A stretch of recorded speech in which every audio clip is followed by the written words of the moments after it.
நண்பர்கள் அனைவருக்கும் வணக்கம். நிஃப்டி ஃபியூச்சருக்கான டுமாரோ ப்ரெடிக்ஷன்ஸ் என்ன அப்படிங்கிறத பார்ப்போம். இதில நாம first day time frame analysis பார்த்துட்டு, அதன் பிறகு இன்ட்ரா டைம் ஃப்ரேம் அனாலிசிஸ் என்னங்கிறத நம்ம செக் பண்ணுவோம். So first day time frame பார்த்தீங்கன்னா, கிட்டத்தட்ட நல்ல ஒரு அப் ட்ரெண்ட். இந்த அப் ட்ரெண்ட வந்து கிட்டத்தட்ட டார்கெட் ஜோன நெருங்கிட்டு இருக்கு. அது என்ன நெக்ஸ்ட் டார்கெட்டா இருக்கும் அப்படிங்கிறத பார்ப்போம். ஸோ இதில ஃபர்ஸ்ட் நம்ம வேவ் ஃபார்மேஷன் என்னன்றத தெரிஞ்சுக்குவோம். ஆ இன்னொன்னு பார்த்தீங்கன்னா, கிட்டத்தட்ட இது ஒரு நல்ல ஒரு வேவ் ஃபார்மேஷன் கூட. ஸோ ஒருவேளை இங்க வந்து ரிவர்சல் நடக்கலாமா? இல்லையாங்கிறதையும் நம்ம செக் பண்ணிக்கலாம். ஸோ இந்த பாயிண்ட் வந்து ரொம்ப இம்பார்ட்டன்டான பாயிண்ட் 1. ஸோ இப்ப நெக்ஸ்ட் டார்கெட் போகணும்னா, இந்த டார்கெட் ரேஞ்சுக்கு போறதுக்கு சான்சஸ் இருக்கு. நெக்ஸ்ட். ஓகே. இந்த லெவலுக்கு. இப்போ இந்த சப்போர்ட் ஜோன ரீடெஸ்ட் பண்றதுக்கு சான்சஸ் இருக்கா? ஓகே. ஸோ கிட்டத்தட்ட நல்ல ஒரு கன்டின்யூ ராலி. இந்த ராலிக்கு பிறகு மார்க்கெட் ஒரு கன்டின்யூ கரெக்ஷன் இந்த ரேஞ்சுக்கு வந்துட்டு புல் பேக் ஆயிட்டு அப் ட்ரெண்ட் கன்டின்யூ ஆகலாமா? அல்லது இங்கிருந்தே ட்ரெண்ட வந்து பிரேக் பண்ணி கன்டின்யூ ஆக சான்சஸ் இருக்கா? எது வரைக்கும்னு பார்த்தீங்கன்னா, 25,800 வரைக்கும் இப்போ உள்ள கரண்ட் வேவ் ஸ்ட்ரக்சருக்கு டார்கெட் ரேஞ்ச் வந்து ஷோ காட்டுது. ஸோ இதுதான் நெக்ஸ்ட் லெவல். ஸோ இப்ப நாம இதில பார்க்கறது என்னன்னா, நல்ல ஒரு கன்டின்யூ ராலி. ஸோ இப்ப இந்த இடத்துல வந்து ஒரு வேளை கரெக்ஷன் அகைன் இந்த சப்போர்ட் ஜோன் இந்த ஏரியா நான் சொல்லிட்டு இருக்கேன். ஸோ இந்த சப்போர்ட் ஜோனுக்கு அகைன் மார்க்கெட் வந்துட்டு புல் பேக் ஆயிட்டு ட்ரெண்ட் கன்டின்யூ ஆகலாமா? அல்லது டைரக்ட்டா இன்னும் நல்ல ஒரு ராலி ஆகுறதுக்கு சான்ஸ் இருக்கா? அப்படிங்கிறத நம்ம பார்க்க போறோம். ஸோ அது என்ன நடக்க வாய்ப்பு இருக்கு அப்படிங்கிறத நம்ம இன்டர் டைம் அனாலிசிஸ்ல பார்ப்போம். ஸோ ஒருவேளை கரெக்ஷன் நடக்கிறதுக்கு சான்சஸ் இருந்ததுன்னா, எது வரைக்கும் வரலாம் அப்படிங்கிறது செக் பண்ணுவோம். ஸோ இதில இன்டர் டைம் ஃப்ரேம் அனாலிசிஸ் ரொம்ப ரொம்ப important. So inter time frame base பண்ணி தான் நெக்ஸ்ட் மூவ்மெண்ட் என்னென்னங்கிறத நம்ம கண்டுபிடிக்க முடியும். ஆ நான் வந்து 30 மினிட்ஸ் சார்ட் யூஸ் பண்றேன். ஸோ 1 ஹவரும் யூஸ் பண்ணலாம். ஸோ இயர்லி என்ட்ரிக்காக நான் 30 மினிட்ஸ் டைம் ஃப்ரேம் யூஸ் பண்றேன். ஸோ இப்ப பார்த்தீங்கன்னா, இதில சப்போர்ட் ரெசிஸ்டன்ஸ் எங்கெங்க இருக்கு? இன்ட்ரா டைம் ஃப்ரேம் பொறுத்தவரைக்கும் மேபி எங்கெங்கலாம் வந்து ரிவர்ஸ் ஆகலாம் அப்படிங்கிறதையும் பார்த்துருவோம். இப்போ பார்த்தீங்கன்னா, ஃபர்ஸ்ட்டு இந்த ட்ரெண்ட் லைன்.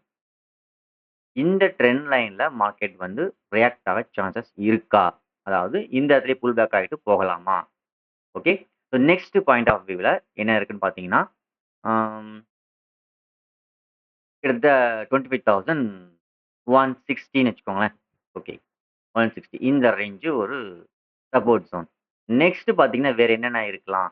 வேற என்ன சப்போர்ட் ஜோனா இருக்க வாய்ப்புகள் இருக்குன்னு பார்த்தீங்கன்னா, ஒரு ரொம்ப இம்பார்ட்டன்டான ஒரு ஜோன் அது இதுதான். ஸோ ஒருவேளை மார்க்கெட் வந்து ஸ்ட்ரகிள் ஆயிட்டு ரிவர்ஸ் ஆச்சுன்னா, இந்த ஏரியா வரைக்கும் வரதுக்கு சான்சஸ் இருக்கலாம். ஓகேங்களா? இருக்கலாம். பட் இந்த ஏரியா வந்து ரொம்ப ரொம்ப இம்பார்ட்டன்ட் ஏரியா 25,000 ஓகே.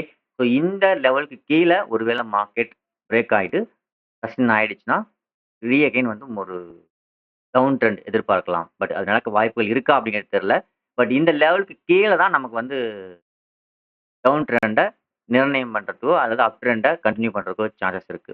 ஸோ அதுக்கு முன்னாடி இருந்தாலும், இங்க ஒரு சப்போர்ட் ஜோன், இங்க ஒரு சப்போர்ட் ஜோன். இந்த 2 ஜோன்ல மார்க்கெட் ரியாக்ட் ஆக சான்சஸ் இருக்கா இல்லையாங்கிறத பார்ப்போம்.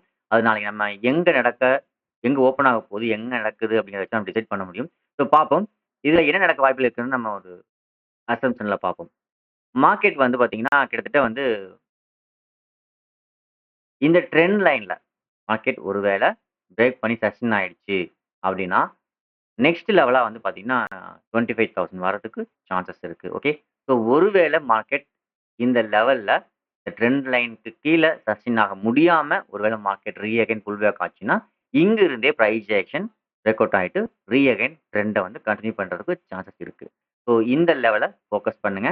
1 ட்ரெண்ட் லைன்ல இந்த ட்ரெண்ட் லைன்ல மார்க்கெட் ரியாக்ட் ஆயிட்டு பிரைஸ் ஆக்ஷன் டவுன் சைட்ல பிரேக் அவுட் ஆச்சுன்னா, 25,000 வரைக்கும் வரதுக்கு பாசிபிலிட்டிஸ் இருக்கு. இன் பிட்வீன்ல ஒரு லெவல் இருக்கு. ஸோ இந்த லெவல்ல என்ன நடக்குங்கிறத பார்த்துட்டும் நம்ம டிசைட் பண்ண முடியும். ஸோ இந்த இடத்தையும் கொஞ்சம் ஃபோக்கஸ் பண்ணணும். 25,160 ஓகேவா? ஒருவேளை இங்க ரியாக்ட் ஆகலன்னா, நெக்ஸ்ட் வந்து 25,000 வரதுக்கு சான்சஸ் இருக்கு. ஒருவேளை பிரைஸ் ஆக்ஷன் டவுன் சைட்ல பிரேக் அவுட் ஆகாம அகைன் வந்து அப் சைட் பிரேக் அவுட் ஆச்சுன்னா, நெக்ஸ்ட் லெவலா வந்து 25,500 வரைக்கும் போறதுக்கு சான்சஸ் இருக்கு. Next level. ஓகே. ஸோ இப்ப அடுத்தது பார்த்தீங்கன்னா, ஒருவேளை மார்க்கெட் இந்த லெவலுக்கு கீழ சஸ்டெயின் ஆயிட்டு டவுன் வந்துட்டு இருக்குன்னு வச்சுக்கோங்க. டவுன் ட்ரெண்ட்ல வந்துட்டு இருக்கு அப்படின்னா, ஸோ மார்க்கெட் வந்து இந்த ஏரியால பிரைஸ் ஆக்ஷன் நடந்து டவுன் ஆனாலும் கன்டின்யூ பண்ணலாம். அப்படி இல்லாம இந்த ஏரியால பிரைஸ் ஆக்ஷன் அப் சைட்ல பிரேக் அவுட் நடந்தாலும் அப் ட்ரெண்ட் கன்டின்யூ பண்ணலாம். ஸோ ஃபோக்கஸ் பண்ணக்கூடிய 3 ஜோன்ஸ். ஒண்ணு இந்த ட்ரெண்ட் லைன், இன்னொன்னு இந்த horizontal line. So next support 2. இந்த லைன். ஸோ இந்த 3 ஏரியால ஃபோக்கஸ் பண்ணுங்க. ஸோ எங்க வேணாலும் ட்ரெண்ட் வந்து பை ஆகறதுக்கு சான்சஸ் இருக்கு. ஸோ இந்த ஏரியால பை ஆக சான்சஸ் இருக்கான்றத நோட் பண்ணுங்க. அதேபோல ஒருவேளை இங்க வந்து சஸ்டெயின் ஆக முடியலன்னா, நெக்ஸ்ட் இந்த ஏரியாவ ஃபோக்கஸ் பண்ணுங்க. ஒருவேளை இந்த ஏரியாலும் மார்க்கெட் வந்து சஸ்டெயின் ஆகல அப்படின்னா, 25,000 வரைக்கும் வரதுக்கு வாய்ப்புகள் இருக்கு. ஸோ ஒருவேளை மார்க்கெட் வந்து 25,000க்கு கீழ பிரைஸ் ஆக்ஷன் நடந்து பிரேக் அவுட் நடந்தா மட்டும் தான் நம்ம வந்து டவுன் சைட்ல ஃபோக்கஸ் பண்ணணும். அதர்வைஸ் டவுன் சைட்ல ஃபோக்கஸ் பண்ணாதீங்க. அப் ட்ரெண்ட்ல ஃபோக்கஸ் பண்ணுங்க. ஓகே. ஸோ இந்த இடத்துல இன்னொரு விஷயம் சொல்லிக்கிறேன். இந்த ட்ரெண்ட் லைன்ல ஒருவேளை பிரைஸ் ஆக்ஷன் பிரேக் அவுட் நடந்தா, இட்ஸ் அ கரெக்ஷன் தானே தவிர, it's not a down trend. ஞாபகம் வச்சுக்கோங்க. ஒருவேளை இந்த ட்ரெண்ட் லைன்லயோ, இந்த ஹாரிசான்டல் லைன்லயோ நடந்த பிரைஸ் ஆக்ஷன் நடந்து பிரேக் அவுட் ஆனா, it's a correction. Not a down trend. இந்த லைனுக்கு கீழ தான் நடந்து பிரேக் அவுட் ஆனா மட்டும் தான் வந்து டவுன் ட்ரெண்ட்ங்கிறத ஃபார்மேஷனா குடுக்குதே தவிர, அதர்வைஸ் டவுன் ட்ரெண்ட்ங்கிறது கிடையாது. ஸோ இன்ட்ராடே ட்ரெண்ட் வந்து டவுனா இருக்க பாசிபிலிட்டிஸ் இருக்கு. புரியுதுன்னு நெனைக்கிறேன். ஸோ இந்த இடத்துல பைக்கும் பாசிபிலிட்டிஸ் இருக்கு. டவுனுக்கும் பாசிபிலிட்டிஸ் இருக்கு. அதேபோல இந்த ஏரியாலயும் டவுனுக்கும் பாசிபிலிட்டிஸ் இருக்கு. அப் ட்ரெண்ட் கன்டின்யூ பண்றதுக்கு சான்சஸ் இருக்கு. ஓகே. ஸோ இதுதான் நாளைக்கான முக்கியமான சப்போர்ட் ஜோன்ஸ். ஸோ மார்க்கெட் இந்த லெவல்லலாம் என்ன ரியாக்ட் ஆக வாய்ப்பு இருக்குங்கிறத செக் பண்ணி பாருங்க. எங்க ட்ரேட் ஆகுதோ இந்த ஏரியால கொஞ்சம் ஃபோக்கஸ் பண்ணி ட்ரேட் பண்ணுங்க. நெக்ஸ்ட் பார்த்தீங்கன்னா, ஒருவேளை மார்க்கெட் ட்ரெண்ட்லேருந்து எக்ஸிட் ஆயிட்டு இந்த வேவ் ஸ்ட்ரக்சர்ல இருக்கு. ஸோ மார்க்கெட் ஒருவேளை நாளைக்கு ஹை பிரேக் அவுட் நடந்துச்சு அப்படின்னாலும், நீங்க கன்டினியூவா அப் சைட்ல ஃபோக்கஸ் பண்ணலாம்.